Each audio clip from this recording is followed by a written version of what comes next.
broadcast to all servers. Make sure we are broadcasting to the entire Foundation. Check our settings, check our second broadcast system.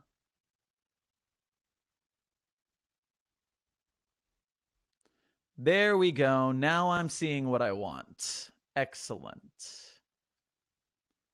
And so we pull up that window. We make sure it's nice and clean. It's all set there. Fantastic. We are go, everybody.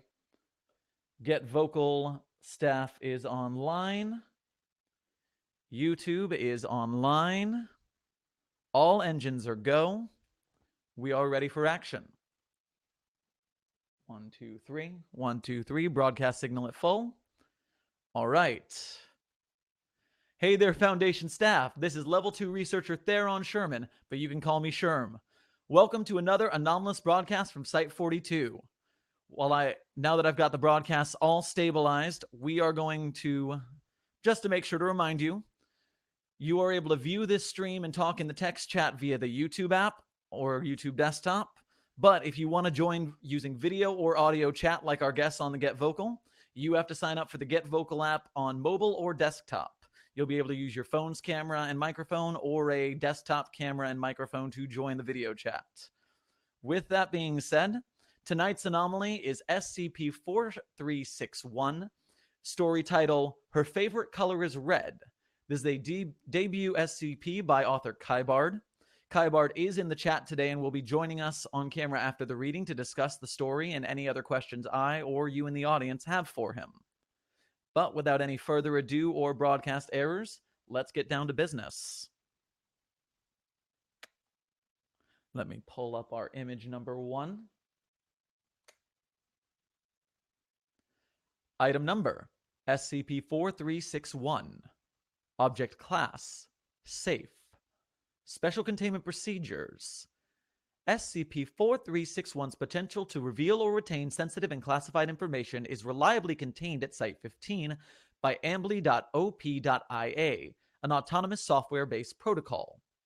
Ambly.op.ia is hosted in a small Faraday-shielded Site-15 server farm. A team of 6 on-site personnel have keycard authorization from Dr. Marcos, or the current team lead. Daily, one member of authorized personnel must visit the server farm to view the physical readout panel at the entrance. If the panel's LED is green, no action is required. If it is red or orange, personnel will convene with Dr. Marcos or the current team lead to determine whether software maintenance, a firmware update, or a restoration from backup servers is required. Directly observing SCP-4361-AV-X, regardless of clearance, is forbidden. Description: SCP-4361 is an entity that generates a 4-second YouTube video each time its most recent YouTube video is observed. The complete known set of video instances have been collectively designated as SCP-4361-AV-X. Observing SCP-4361's latest video triggers a spatial temporal anomaly that allows SCP-4361 to superimpose a new visual element onto its previous video using a file obtained from the viewer's computer. SCP-4361 will retrieve images or text for this purpose from the viewer's local storage, network-protected storage, or remote servers to which the viewer is or has been connected. This retrieval can bypass any known file encryption or electronic security. SCP-4361's ability to access data is connected to the viewer, not the machine used to watch the video. SCP-4361's range of access increases correlative to the frequency or duration of SCP-4361-AV-X observation. It has been hypothesized that prolonged exposure to SCP-4361-AV-X may introduce cognitive hazards. Video metadata, including the uploader username, video description, etc., are composed of malformed character strings. On March 13, 2019, Dr. Marcos, in conjunction with Mobile Task Force MOVE-4, codename Debuggers, liaisons deemed this metadata irrelevant to future containment. SCP-4361-AV-X instances may contain both previous and current viewer data, as well as data apparently produced procedurally or deliberately by SCP-4361, rarely including compressed audio. Details on non-viewer data are noted in former team lead Dr. Gina Handon's personnel file and personal log, archived within this file. Level 3 access required. Access granted. Personal log, Dr. Gina Handon, former SCP-4361 research team lead, Site-15. Entries not pertaining to SCP-4361 have been omitted. Sample audiovisual assets provided for reference when relevant. Let us go back and note. The current photo is a picture of the Ambly OPIA server farm from a side view.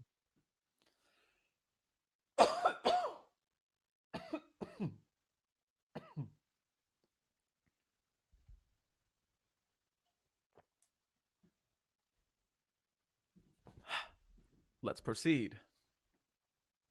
Entry, September 26, 2018, at 6 p.m. 1800 hours, 33 minutes. Picture 1. Picture 2. Screenshot of SCP-4361-AV-1, provided by former site researcher Dr. Eric Soul. Classified information was redacted on retrieval. Well, Eric's been fired. Or transferred, I guess. They never tell me which. We've granted a provisional designation of SCP-4361 to whatever stole his local copy of Procedure 4715 Waning Moon. God knows what that was doing in his damn downloads folder. God only knows why he opened a YouTube link out of his personal email account while connected to the VPN. Oh well. I'll need to find someone else willing to save me one of the good bagels in the morning. Gotta love the email subject, though. You'll love this, honey, just like our dear old Sally. XOXO mom, forward, : watch this video. Eric's mom never learned to punctuate, I guess. Not that I should throw stones. Mom has asked me how to find her text messages every time I'm home. Sally is a sweetheart from the looks of the photo. Reminds me of Ginger, Mom's cat, before she jumped off the banister. SCP-4361-AV-1. That's how we're labeling the video. Is bad news for Eric, but not that interesting in itself. Move 4 sent texts our way to help scrub the classified data. No full task force involvement, not yet. It's just one video, not a crime scene. Entry, September 28th, 2018. Hour, 2100 hours, 33 minutes, 1 second. SCP-4361 made another video. Sort of. We had a D-class load AV-1 on his personal computer, and it spit out a new video instead, with all the same images as the last one except for a very personal photo from the D-class's laptop. Guy turned the color of Shiraz when we made him open the original file to confirm its origin. Even put his hand up trying to cover his wife's, Well, anyway, SCP-4361-AV-2 is logged. And I think we've confirmed the temporal spatial anomaly aspect. Metadata confirms that as far as YouTube's concerned, this is the only video SCP-4361's ever made, and it's never been edited. I think I made the new guy angry, by the way. He was going out for coffee, so I asked him if he could get me a soy latte. And when he asked me what size, I just kind of snorted and pointed at him. Such a jerk about names. I'll need to sit down with him this week and have a proper introduction like the professional I supposedly am. We'll need to coordinate schedules. He's working with the Move 4 contingent on containment procedures for 4361. He's young, but confident. Hopefully just a few couple more entries on this one before we mark it. I think that might be a typo. Hopefully just a few couple more entries on this one before we mark it safe and put it in the proverbial box. Note to self, buy cat litter on the way home. Also, stop leaving your paper calendar at home. You never remember things when you write them there. When you write them here, or you write them there. Maybe another typo. Not sure. I'll ask Kybard when we get there. Entry, October 15th, 2018. 0500 hours, 56 minutes, 40 seconds. Venti insists I call him Dr. Marcos and that he call me Dr. Handon. I think it's an assert dominance thing, even though he's an assistant junior who walked in here 5 minutes ago and I'm heading up the team. Real professionals would address each other, blah, blah. Men. He acts more task force than researcher. Very formal, goes on about multi-tiered Faraday cages or whatever lockdown containment plans he's brewing. Before we even know what we're trying to contain. Plus, he's making buddies with all the Move 4 crawling around these days. It's a full task force commission now. Hackers with assault rifles make for a tense break room environment. SCP-4361 shouldn't be that interesting to them. Yet, anyway. We logged into their quirk in the anomaly today. It's not purely web-based. Had another D-class watch the videos a few dozen times using computers he used regularly and a few he'd never touched before. By the 19th iteration, SCP-4361 displayed a text file that wasn't on any of those computers. A poem, 14 lines long. Not half bad if you're into sonnets. Billy, the D-class, nice guy for a drug runner, squealed and said that he kept the poem in a secret folder on his home desktop. On the 27th iteration, it showed a photo of Billy hugging redacted name. Billy laughed, then squealed again louder this time. Said he'd never met her, that the photo was impossible. Then he said he had a crush on name redacted from back when she was a child pop star and he was a preteen. God, Billy is as young as my niece. I wish we had more old fogey D-class here. Now, Billy might be lying. Giannis is working on corroboration, but it's hard to prove a negative. We could end up flagging 4361 as an info hazard, but I don't think it's urgent. I halted the test, though, mostly so we can retest Billy in a few weeks to see if the effects reset, to see if SCP-4361 forgets him, so to speak. Ooh.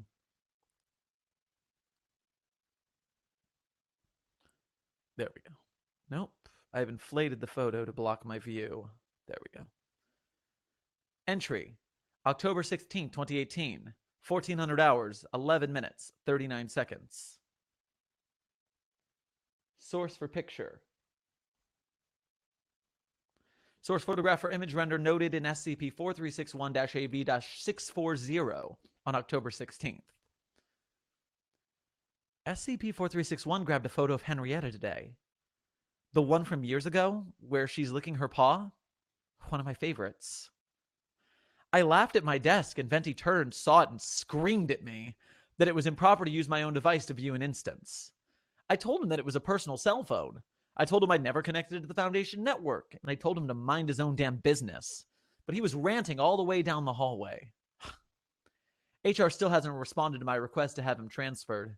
He's probably some O5's nephew, or knowing my luck.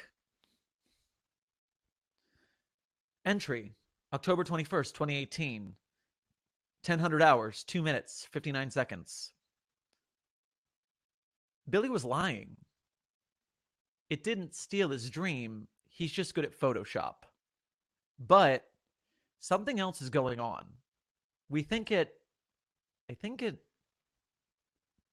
I'll be back after testing.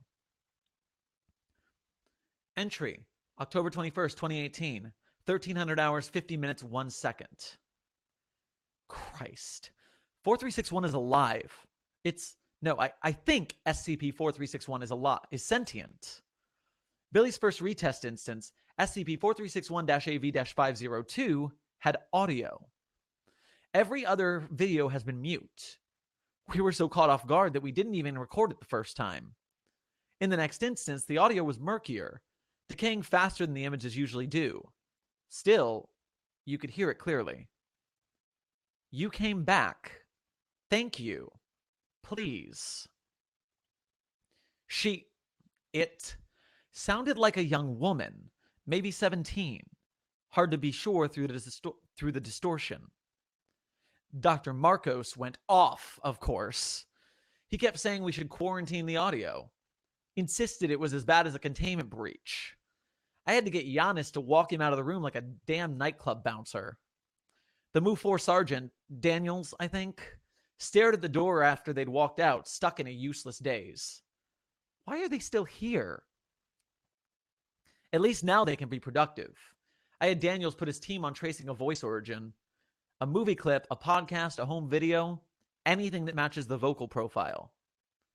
I don't think they'll find one, but it'll keep them busy. It sounded scared, lonely. So much for the proverbial box. Entry, November 14th, 2018, 1500 hours, 48 minutes, 19 seconds. I'm noting this for the record. Dr. Venti Marcos wants research on SCP-4361 halted immediately. He logged a formal request, which I denied, of course. Then he yelled, which I ignored, of course. We think it can see the data, but we don't know if it can parse meaning. We tried some A/B testing. I think its favorite color is red. It definitely prefers cats to dogs, or at least prefers Henrietta to Janis's Schnauzer. I guess it likes Eric's old cat, too. God, I miss Eric. No name yet, no audio at all since AV502. We'll keep trying. Entry, December 18th, 2018, 1800 hours, 2 minutes, 1 second. Video transcript. Dr. Handon sits at a desk in a bare room, facing a laptop computer. A microphone is taped down to one of the laptop speakers. The camera faces the laptop monitor. A YouTube video channel is visible. The most prominent in the video image is the word talk. Dr. Handon speaks.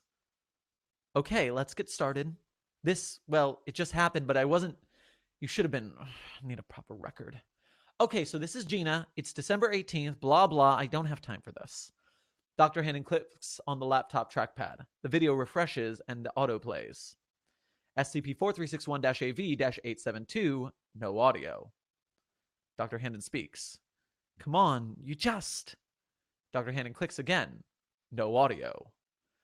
Dr. Handon clicks 12 more times. Hurts to talk. Please. Hard to talk. Video ends. Dr. Handon speaks. Okay, it's hard to... Okay, that's okay, hun. All right, so for the record, SCP-4361 is definitely capable of responding to text or other communicative information embedded in whatever it grabs. Capable of understanding. I mean, though I'm not sure how well it can read. Or if it can always read what's written or recognize what's depicted, or if it can see files that it didn't take. Can speak too, but I guess speaking hurts. Dr. Handon types a brief visual description of Site-15 into a word processor, with a line at the top reading, "It's okay, don't talk," and a line at the bottom that reads, "Show me this one if you are here." She saves the file, opens another, and types, "Show me this one if you are elsewhere." Then she clicks the trackpad repeatedly. Come on, come on. If you don't grab it, this'll take... Okay. So SCP-4361 confirms it's... Wait. No. She took both? Damn it! You need to make sense, girl. You have to tell me how to help... Oh, damn it, they're here. That's enough for now. Let's... Dr. Handon's palm obscures the camera. Video ends. Entry, January 12th, 2019. 0900 hours, 8 minutes, 17 seconds. I'm continuing this research without MOVE-4 authorization. My days are probably numbered, but I don't care. Venti found someone up the chain as paranoid as he is, and now a bunch of suits with no idea what we're doing here think I've exposed all our precious data to security breach. They think I forgot our mission. Screw them. Whatever, whoever SCP-4361 is, it's stuck. Scared. She's a kid in a well, and we're the only ones who can hear the echoes. I keep running data analyses on the instances. Giannis knows he's risking his job to help me, but he's a decent man, unlike Dr. 20 Ounces. Selection bias towards words like help, why, stop in single-word files. Selection bias towards photographs of faces expressing pain, fear, anxiety. I dumped a cache of medical logs into a subfolder, and she kept grabbing the ones related to migraine headaches and panic attacks. My fingers sore from refreshing this video. I need more data. I need her to tell me where she is, what's going on, and who's hurting her. Hurting it. Whatever, damn it. I can't help her unless she tells me, and she can't tell me anything if she can't hear me. January 18th, 2019. 2100 hours, 52 minutes, 8 seconds. I'm nowhere with this. She still likes Henrietta. I even got a smiling face amid all the grimaces when I snuck in a photo of the big furball leaping at a falling leaf. Took that one last August before the arthritis slowed her down. But likes cats and maybe the color red is still all I know. What's hurting her? Electronic interference on the server, maybe? Viewer device doesn't make a difference. It's impossible to even guess without establishing where she is first. But anytime, any way I ask, I can't make heads or tails of the answer. Or she can't understand the question. We've had stranger temporal situations with anomalies before. I know that. It's just the others haven't felt so urgent. And I'm not usually so isolated. They caught Giannis sneaking the spreadsheet data my way. He's out of reach. I have to do this myself. Entry, January 21st, 2019. 2200 hours, 10 minutes, 49 seconds. Oh, God.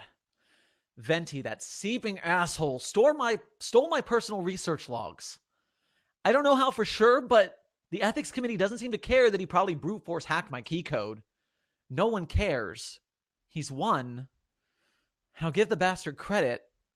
He's clever. Decent researcher, too. Better than me. He realized what was hurting SCP-4361 this whole time. I was. SCP-4361 doesn't voluntarily generate a video each time the page refreshes. Refreshing the page triggers a reflex response, like a bee sting. Also like a bee sting, whenever the response is triggered, it's like she's carving off a piece of herself 4 seconds of video at a time with a resting knife. All the random file grabbing, the heavy breathing in the transmitted audio, all that panic and fear, not cries for help, cries to stop. Every video hurts her, and I forced a new video every 5 seconds, faster before my fingers cramped. Red, stop. Just got that. Guess it wasn't her favorite color after all. I hope she still likes cats. This isn't the real horror of it. Neither is my continued ignorance about where she is or how to help her. Dr. Marcos is the showstopper. He didn't just figure all this out. He weaponized it. He's calling it ambly.op.ia. What a horrid, cruel, obscure little joke. It's a bot farm. A bunch of network computers all programmed to refresh the video URL. Again and again, fast as they can without imploding the YouTube service. Each bot stuffed with blank PNGs, scraping away any sensitive data like she's a goddamn Etch-a-Sketch. I've never seen anyone smile like that describing such a thing. All she'll ever see now is white noise. I read once that modern militaries who haven't banned torture, or the ones who define torture very narrowly, use loud noise as an interrogation technique. Decibel obliterating heavy metal music, recorded grinding and static, discordant guitar chords, that sort of thing, stacked like walls around the eardrums. That's who we are now. I can't save her. Entry, January 22nd, 2019. 0800 hours, 44 minutes, 58 seconds. Here we are. The director promoted Dr. Marcos to research lead. Made me watch the announcement before Move Forward grunts. Made me watch the announcement before the Move Forward grunts pulled me into an interrogation room, all grays and cold copper when they punched me in the mouth.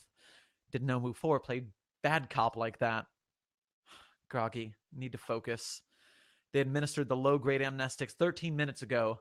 Made me choke down the pills dry at gunpoint when I threw the glass of water. Guess they thought it'd take me at least the whole 15 minutes to run back to my office. Cruel joke, they thought. Well, proper security coming now either way. Guns and all that. Big arms. Even if I do remember, there won't be any way I could take down ambly.op.ia on my MacBook. But I won't remember, will I? With these people. Sent one more message. Think I jammed my finger clicking refresh. Even if it gets through, it'll hurt her even more on top of everything, but I didn't know what else to do. I had no other way to... Well, it doesn't really matter now, does it? Be seeing you, girl. Video. SCP-4361-AV-1261.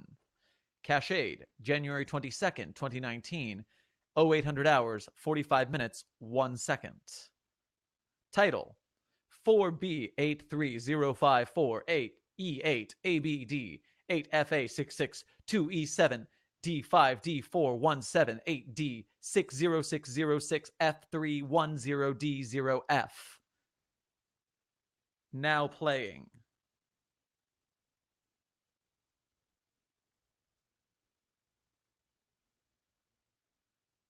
It's okay. On this.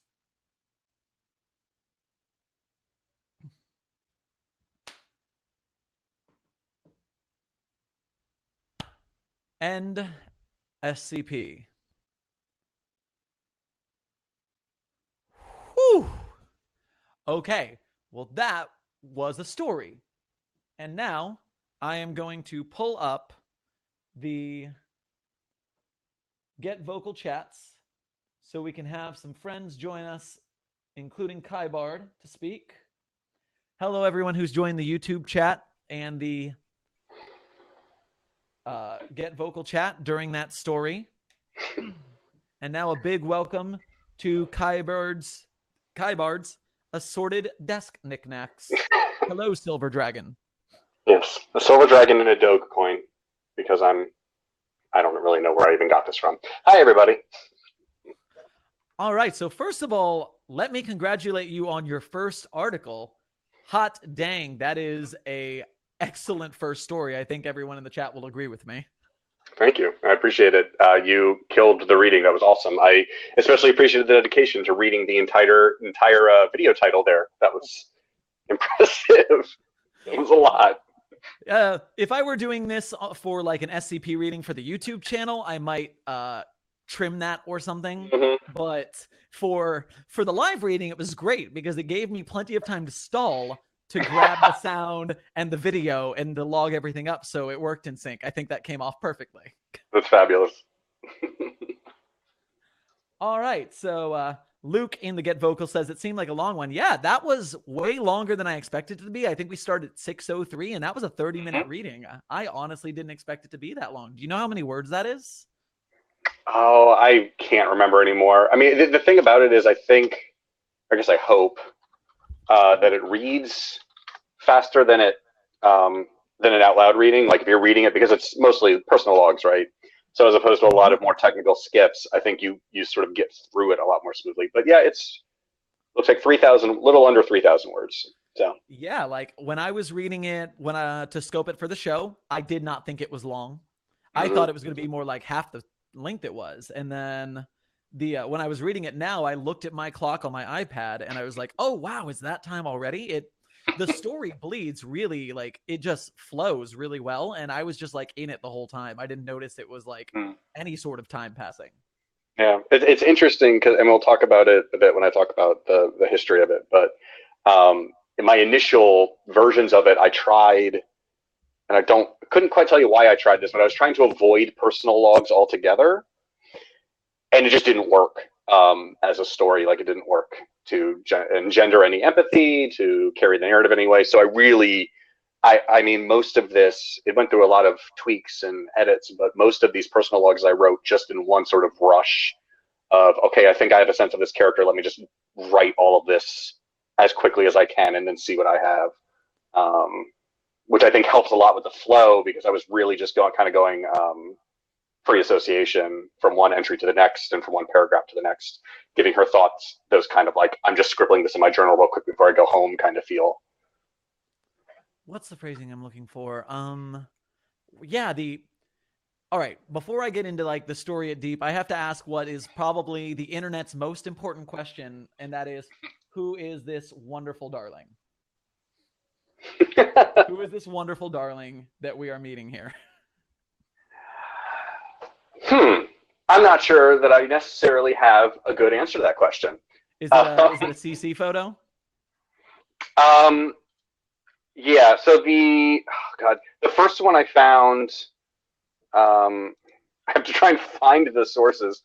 I almost used a picture of a cat that actually lives outside my house, but then I just picked instead a cat that looks a lot like it because it's not technically our cat, so it felt a little weird. I mean, not that this is technically my cat either. But no, I really just, as I was trying to figure out, again, ways to make something empathetic, I just started looking up basically just pictures of pets on CC search. And something about this cat, the first one in particular in the first entry, felt like something that would be like weirdly caught in I don't know, when you're just taking a bunch of pictures of cat that's not that interested in having photos taken of it. Just felt super, I don't know, spur of the moment, something your mom would keep and think was the perfect photo. So it suited my purposes. And then the one of the cat licking her paw, I honestly don't remember when I found. Like I said, I think I must have rewritten that particular bit after I found the photo and just sort of threw something in there at the start, but I couldn't tell you. I basically just found things until I saw one that made me go awe the most distinctly, and then ran with it. Also, I'm still working it out myself. There are two references I don't quite put together myself on the article. The first one is, what is the significance of the cat? Like, at one point, the cat got arthritis, and the other one was like fell up the banister. Is that because the cats were like hurt too? Yeah, I mean, a little bit. I mean, really, what it's meant to be is more, Gina, this main character, is. I mean, it's not specific how old she is, but she's clearly old enough. Like, she had a family cat that got old enough that that's actually the falling up the banister thing again is my wife's family cat. Back in the day did that and like lived many years after that, but like was very different after that because she broke her leg and kind of couldn't move around as much. And the idea was just like, for people who have pets and have lived a life with having pets, that sense of like, you have to grow with them, you have to watch them sort of suffer and die. And there's that like, no matter what you do or don't know about what they actually understand, you want to help them, you want to make them feel better, which is really important here, where one of the key details of this story is that you're not going to know for sure whether what she's helping is a person, is actually sentient, is actually any, like, all you're really getting is Gina's interpretation. And so to my mind, those details are what made me believe her as a character who would attach that way, as opposed to someone like Dr. Marcos, who I think is probably more what a Foundation researcher would be in most people's conceptions. Like, it's a thing, it's probably a problem, let's contain it. And I don't actually care if it's got feelings, we just have to deal with the containment issues.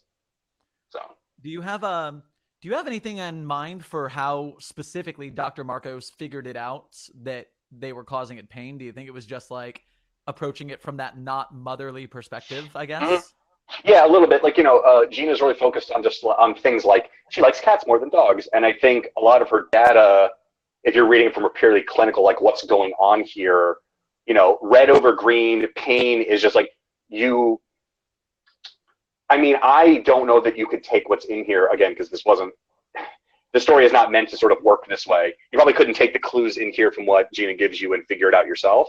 But the idea is she has collected so much data. Someone who doesn't care for this thing looks at that data and goes, oh, I get it.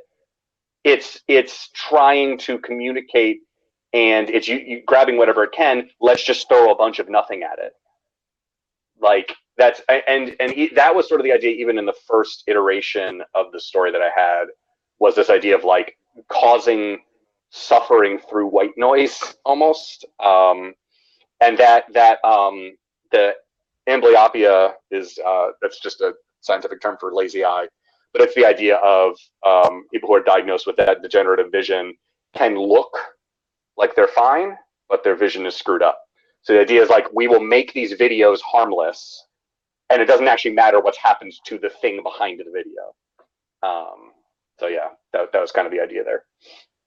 And thank you for explaining what amblyopia was, because that was my next question, because I had no idea what that was. Yeah, that's fair. And I'm not sure it matters too much in the moment, but I actually went through a couple different names for the computer software, some that were more on the nose than others, and ultimately I liked this partially just because I could capitalize the words OP and make it look like GLaDOS from Portal's kind of name, and also just because it has that ring of something, I don't know.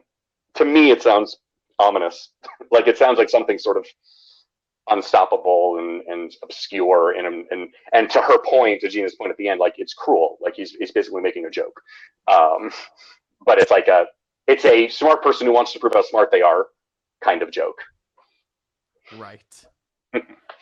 All right. So you mentioned the initial idea for this came from the white noise torture idea. Can you elaborate on that? Tell us like how this story started and how it got where it is now? Yeah. So when I pulled up the forum post that I did on the wiki when this was in progress. And the way I had initially described this, the title of this draft forum post I did was YouTube-based entity reveals sensitive Foundation information. So like the whole idea was there's some sort of YouTube video that generates information that's grabbing, that idea of grabbing like classified documentation and just throwing it up without necessarily understanding what it means. But the fact that it can do that, no matter how much secure your computer is in and of itself a containment breach, was sort of where I started. And then the idea was, initially the sort of stinger was, it's this very clinical article, and then there's a little transcript of in the first iteration, the way it communicated was way too complicated and obscure. It was like one frame of a video had a thing that you could translate into a single alphanumerical character, and if you strung all of the sequences together properly, you'd get its message. And then I had like somewhere towards the end, the transcript they finally figure out is that it's saying like, stop, please help, I don't understand what's going on, please help me. And it was just like this block of text.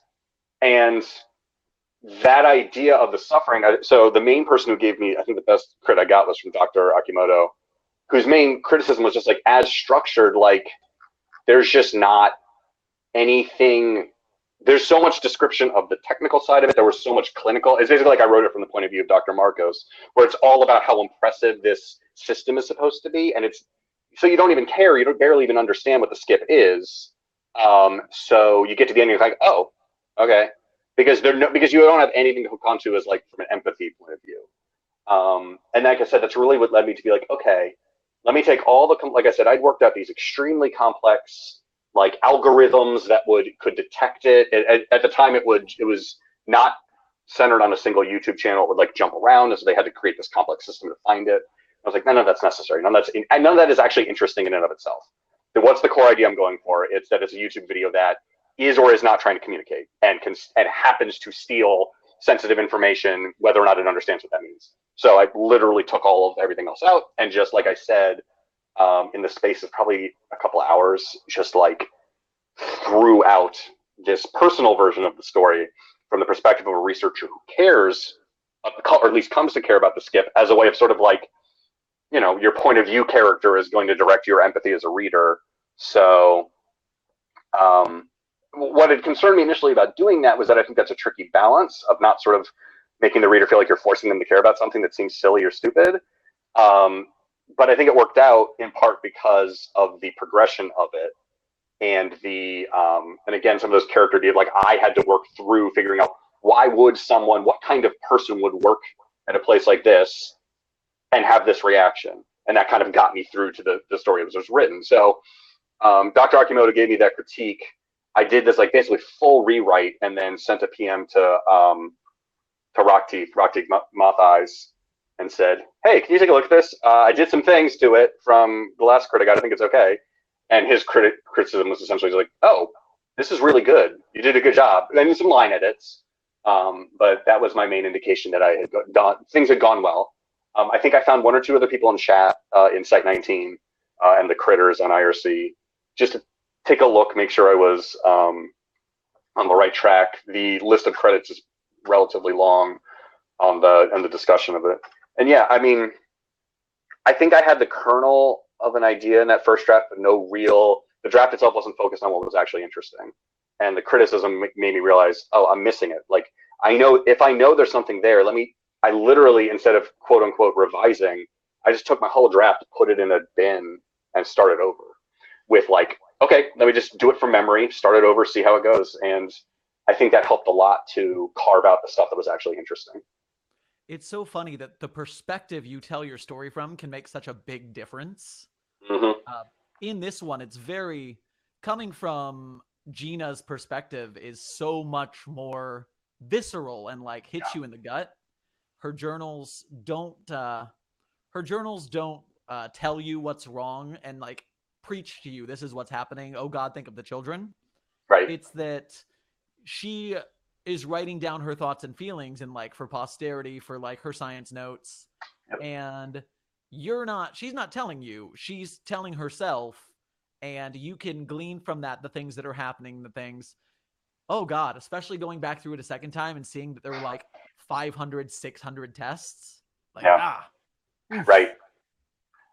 Yeah, and I mean, and really, it's supposed to be one of those things that it's not so much that it's, I could have structured this almost like a puzzle box, but instead you're just sort of hit with it the way she is. Like, it's not that complex a revelation; it's just awful, and it just kind of hits you like a ton of bricks at the same. You're in the same, ideally, I shouldn't speak for the reader necessarily. You're in the same emotional space she is. So there's a lot of business as usual in sort of the first third, which I think is important to exactly your point, not making her feel like sort of already off the rails, overly emotional, whatever. And then you sort of get pulled in and it ramps up and it hits that point of sort of horror and revelation simultaneously for the reader and author. I think that's like, I mean, I've read some other skips. I mean, I read a lot of stuff outside of SCP. And so obviously in general, like short stories and fiction, not uncommon to do like this kind of narration necessarily, but it's really hard to do well without feeling like the reader, like you're cheating, like without the reader being like, cool, you're telling me exactly how I'm supposed to feel at every beat of this. And one of the things I've liked about a lot of skips that I've read is that they don't do that, that they figure out ways to get to the horror or get to the emotional core of it in more indirect ways. So I think this article I wrote is kind of trying a little bit to have it both ways. And I think I worked at it enough to make it successful, but what do you call it? I mean, perspective. I was so annoyed with I've written 4 SCP articles in one tale, and that tale is like 7,500 words of first-person perspective. Yeah. And it's the story in a first-person's perspective. The guy keeps talking. It's doing the thing. And then at the very end, the guy, spoiler alert for the end of the tale, the guy dies and his adventure party picks up the mantle to like what's going on. Mm-hmm. And so my finished story was that like it starts first person, but it's her. Right. And for like the last 3 paragraphs, it's her talking. And my critique that I will never stop being mad at is from Dr. Sumerian read, and he's like, how about for that last time, for those last little bits, you switch to third person perspective? And I was like, son of a bitch. Yeah. Oh. So much better that way. I never should have thought of it. It's so, I mean, that's the sort of thing that just, that kind of perspective stuff just takes me back to, I went to grad school for writing. That's where it takes me back to, is that like, you think of writing as, and it's what I like about the skip structure, is it puts you in this weird box that you then have to find your way out of to actually tell a good story. Like this is literally and I think this is one of the pitfalls a lot of new writers have from what I've seen just in the short time since I've been doing more form crit. You're like, oh, okay, I got to write a clinical document about a scary thing. So you literally write a boring clinical document about a scary thing. That's not actually like cool, but this isn't actually Wikipedia. You know what I mean? Like this is a storytelling ultimately, and people, you're playing a trick. Like that's just as true with first person narration, where you have to play this trick of, yes, I know people don't really have a running monologue in their heads, but I will buy this just enough if you tell it just right. I actually just published a skip today that focused on second person storytelling and the idea of like planting memories in other people's heads. Very interesting. But that's like that perspective perspective in storytelling is fascinating, and skips give you this other angle at it, which is just weird, and like all the structure of it is both familiar and very alien to me coming from other sorts of storytelling that just excites me constantly whenever I play around. And most of the ideas I've come up with are garbage. Like my sandbox has just been sort of like this churn of ideas that I went all the way through with and then threw out eventually, which I think is good. And I think that's what writing is a lot, is just you write through the garbage in your brain until you find the good stuff. At least that's my experience of it. But yeah. Every sandbox is also a graveyard. Yep. Exactly. So wait, sometimes things come back from the grave for though. writing. Mhm.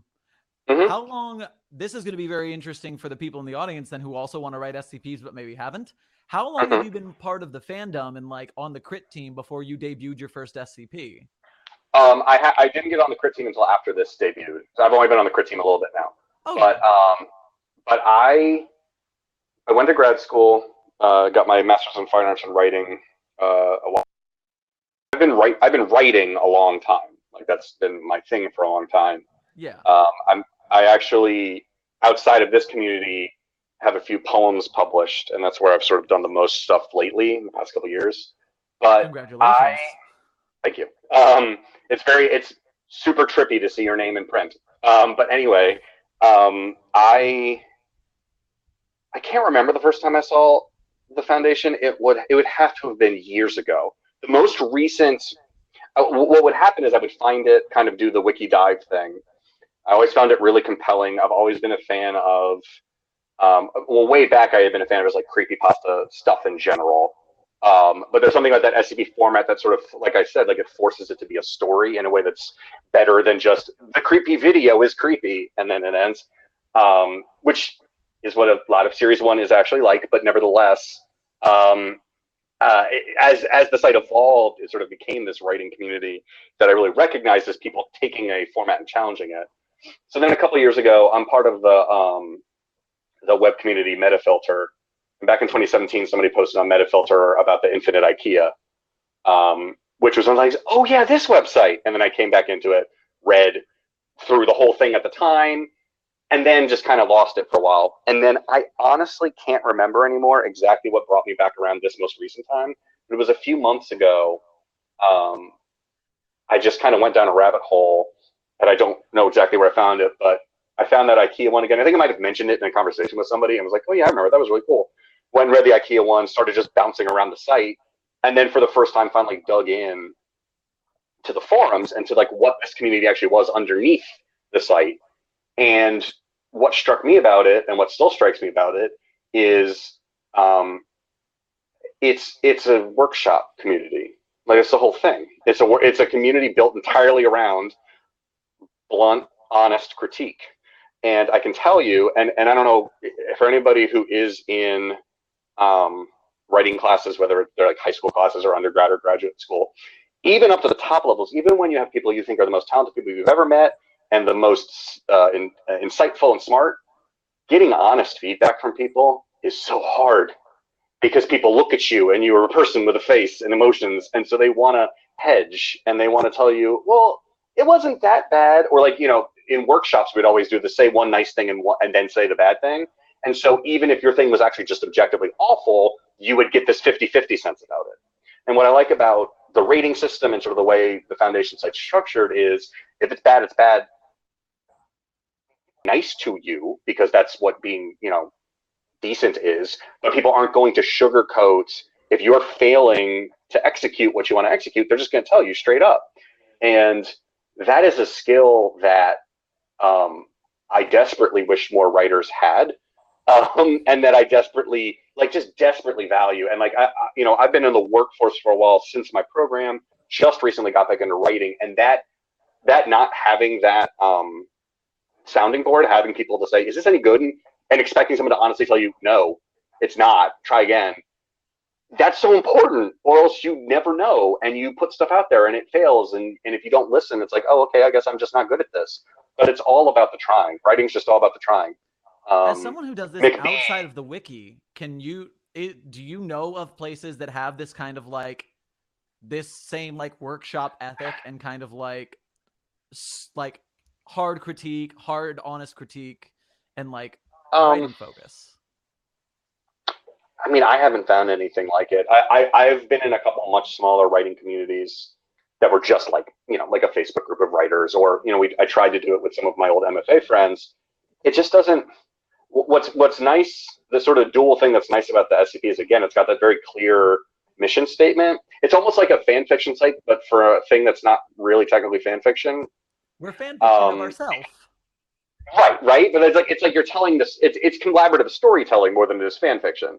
So like, and I personally, as I'm getting into the site more, I know no matter how deep into all of the archives that I have yet to read, I won't probably ever care that much about the canon or anybody's canon, because that's not, for me, lore and stuff like that just isn't as interesting as storytelling and short form storytelling. But like, you'll find like a person every now and then in a workshop, like in real life, who you're simpatico with. They actually tell you what you need to hear, and you just got to grip onto those people and hold on to them as long as you can. I've never found a community of people where that's the ethos. That's incredibly unique, and it's awesome. And I honestly wish I'd found it a little sooner, but whatever, I'll take it. That's from a, like, writer's perspective. I never thought about it like that, but totally, I can see that. Yeah, I mean, you just get in a bubble, right? Like, it's so hard. It's hard to trust your instincts when you never cross-check them. One of the things I like about so I said I've been writing poetry lately. I didn't used to. It's relatively recent. And one of the things I like about poetry is I can get people to read it more easily because it's shorter. And I can, no matter what they say about it, because people don't know what to say about poetry most of the time, and that's fine. But what I do is I hand it to people and I look at them, or I want your gut reaction. Did that make any sense to you? Did that do anything to you emotionally? And you can at least get that, like that check of like, this is doing what I wanted to do, or this doesn't make any sense.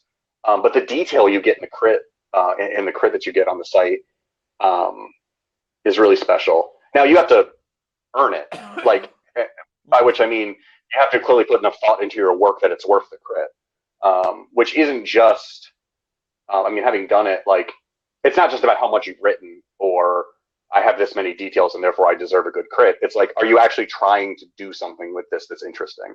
Because it's not, I've said so many times already on the site, like, yeah, this is an interesting idea. You aren't doing anything with it. Like, you're not telling a story yet. And you have to sort of push past the conceptual phase to get there and to actually be telling stories. But once you get there, this community, like, some of these people are just killer at just going right down to the core of what you're trying to do and saying, this piece, move this, take this out, emphasize this, that's it, that's your thing. And that just rocks. That's the coolest. I wish that existed in more places. Fantastic. I think my final question for you is going to be the classic final question for everyone is, do you have a favorite SCP that is not one that you have worked on? Well, I said the Infinite IKEA was one that brought me back to the site, but that's an easy answer. I when I was going back through, I actually really liked the one that you talked about last week, the We Are Very Sorry, because that picture tripped me out, and it wasn't until like the fourth time I looked at it that I realized what had been done to it. Yeah. And it's real gnarly. But I think, man, I had it pulled up. Let me see if I can figure out which one it is specifically. Oh yeah, it's two that I would say struck me the most and were the ones that made me like, okay, I got to get into the site, is 4182 and 4183. 4182 is Site 5. There is no Site 5. Then you see the revision. There is Site 5. Then you see the revision. There is no Site 5. And it's this really interesting way of telling a story about trying not to tell a story. Like, it's a story about trying to suppress information. And it ends with a super creepy video that also like tells the story. And then 4183 is just an adorable story about three robots who learn to love each other. Sort of. But I would recommend both of those. They're extremely good and good examples of the kind of weird ass, wonderful storytelling that this site can pull off. 4182 and 4183.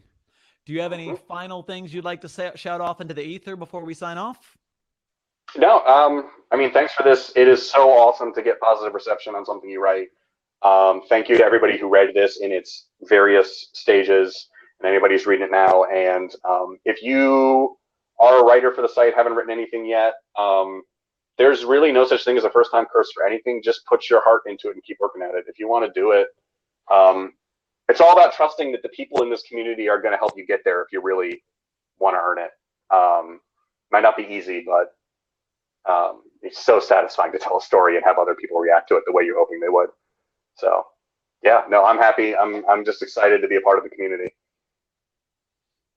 And we are glad to have you, and glad you are finally writing for us after all these years. Yeah, thank you very much. I actually have 3. So, assuming the latest one I put up sticks, I'll put up an author's page at some point in the next couple of days, and it'll actually be possible to figure out what I've written. Fantastic. Yeah. Thank you very much. This has been awesome.